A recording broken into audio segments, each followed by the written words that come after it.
तुम्ही पण street food lover असाल तर आज तुमच्याकडे चीज मसाला पाव बनवतो एकदम सिम्पल वेमध्ये आणि खूप जास्त टेस्टी लागणार आहे. सुरुवातीला पॅनमध्ये थोडा बटर टाकायचा, त्याला मस्त मेल्ट करायचं, त्यामध्ये टाकायचं जिरा, जिरा तडतड झाला की चॉप केलेला मस्त लसूण टाकायचा आहे, तो पण मस्त मिक्स करून घ्यायचा आहे. बारीक चॉप केलेला कांदा टाकून याच्यामध्ये तो पण मस्त परतून घ्यायचा आहे. हिरवी मिरची बारीक चॉप करून याच्यामध्ये ॲड करायची आहे. मित्रांनो आपल्याला व्हेजिटेबल्समध्ये गाजर, शिमला मिरची आणि टोमॅटो बारीक करून टाकायचं त्याच्यामध्ये. हे सगळं मिक्स करून घ्या. थोडंसं मीठ टाकलं जेणेकरून सॉफ्ट झालं पाहिजे व्हेजिटेबल्स लवकरच. यामध्ये टाकायचे कोथिंबीरचे दांडे असतात त्याला पण बारीक चॉप करून टाकलं आणि थोडासा बीटरूटला किसून टाकलं.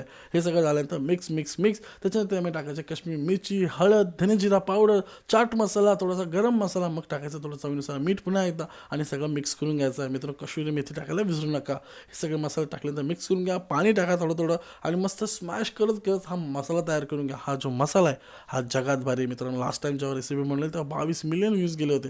तीच इज्जत बघता मी परत एकदा चीज मसाला पाव बनवतो. मित्रांनो मसाला तयार करून घेतोय. आता हा पॅन साईडला ठेवतोय. एका पॅनमध्ये परत एकदा बटर टाकायचा आहे, थोडासा घ्यायचा मसाला, तो मसाला मस्त परत एकदा बटरसोबत मिक्स करून घ्या.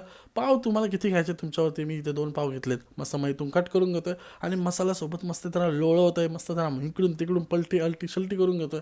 मसाल्यासोबत त्याला मस्त मिक्स करून घ्या, पावाला गरम करून घ्या. तुम्हाला चीज काय करायचं आहे, चीज आतल्या बाजूला टाकायचं आहे पॉकेटमध्ये, पॉकेटच्या साईडला, म्हणजे कसा चीज एकदम मस्त मेल्ट होतो आणि खायला जबरदस्त लागतो. पागल होऊन जाल तुम्ही. मसाला आतल्या बाजून पण लावला आहे, बाहेरच्या बाजूने पण लावला आहे. चीज मस्त असा किसून टाकतो आणि कोथिंबीर टाकायला विसरू नका. कोथिंबीर बारीक चॉप करून टाका आणि मग पॉकेट बंद करून घ्या. त्यानंतर मित्रांनो आता सर्व करायचं आहे, गार्निश करायचं तुम्हाला पाहिजे त्या ठिकाणी आणि कोथिंबीर मस्त पसरवून टाका. लय भारी लागते खायला.